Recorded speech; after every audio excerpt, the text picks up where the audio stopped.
Hello बच्चों, आइए question पढ़ते हैं। Two particles are simultaneously thrown in horizontal direction from two points on river bank which are certain height above the water surface. The initial velocity of the particles are v1 is 5 meter per second, v2 7.5 meter per second respectively. Both particles falls into the water at the same time. First particle enter the water at point S is equal to 10 metre from the bank. Determine part दिए गए हैं, देखें जरा. सबसे पहला part देखें. सबसे पहले पार्ट पूछा गया था time of flight of the two particles. देखें गिवन क्या है.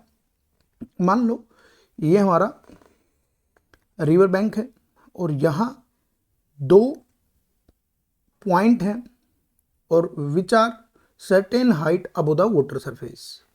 तो देखें अलग अलग वेलोसिटी दी गई है. मान लो दो पॉइंट है.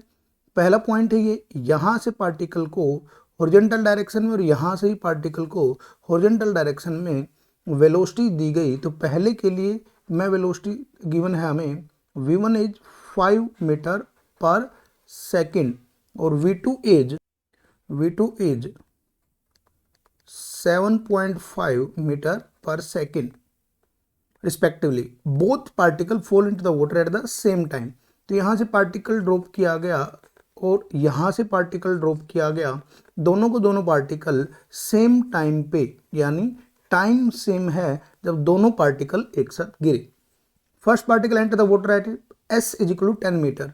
तो ये जो डिस्टेंस है पहले पार्टिकल के लिए, वो जब गिरेगा पार्टिकल तो वो डिस्टेंस है 10 metre from the bank. Determine the time of flight of the two particles. देखें सेम टाइम पे गिरे हैं, वेलोसिटी अलग अलग हैं, तो डिस्टेंस बैंक अलग अलग होगी, लेकिन टाइम सेम है. तो ये ले सकते हैं पहले केस के लिए डिस्टेंस होगी s of x, displacement long x axis, और वेलोसिटी कितनी है 5 मीटर पर सेकंड. तो पहले के लिए y की वेलोसिटी 0 है, यानी इनिशियल वेलोसिटी ऑफ y कितना है 0. तो इनिशियल वेलोसिटी इन x कितना है 5 मीटर पर सेकंड. तो हमें क्या करना है, डिस्प्लेसमेंट है और टाइम है, निकालना है टाइम को, वेलोसिटी है. तो time is equal to displacement upon initial velocity vx, that is 10 upon 5 2 second.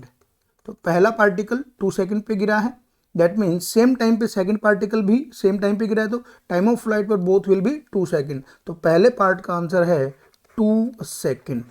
Second part में देखें क्या पूछा गया, the height from which they are thrown. देखिए दोनों पार्टिकल के लिए y की जो वेलोसिटीज हैं दोनों पार्टिकल के लिए वो कितनी है 0 है. तो दोनों पार्टिकल के लिए height from which they are thrown, height निकालनी है. तो h टाइम दोनों के लिए सेम है, तो h is equal to ut plus half gt square. अब uyt plus half gt square. Gravity लग रही है डाउनवर्ड डायरेक्शन में, तो इसको अगर पॉजिटिव ले लें तो h भी क्या हो जाएगा पॉजिटिव. तो ये क्या है 0 ui. तो h is equal to half of g10 into time 2 का स्क्वायर.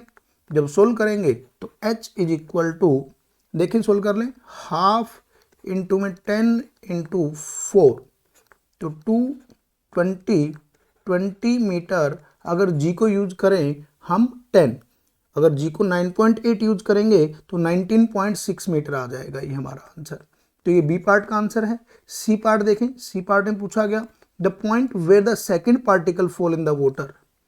तो सेकेंड पार्टिकल कहाँ गिरेगा वाटर में वो पूछा गया.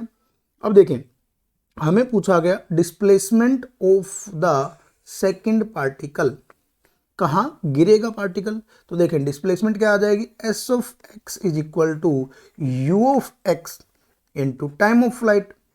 तो सेकंड पार्टिकल के लिए ले रहे हैं तो सेकंड पार्टिकल के लिए वेलोसिटी आ जाएगी इनिशियल. अब दोनों के लिए इनिशियल हॉरिजॉन्टल में है, तो सेकंड के लिए हॉरिजॉन्टल वेलोसिटी कितनी है 7.5. तो हम इसको यूज करें तो 7.5 इंटू इसको गिरने का टाइम कितना लगा 2 सेकेंड, दैट इज 15 मीटर. तो ये इसी पार्ट का आंसर होगा. होप आपको क्वेश्चन समझ में आया होगा. All the best.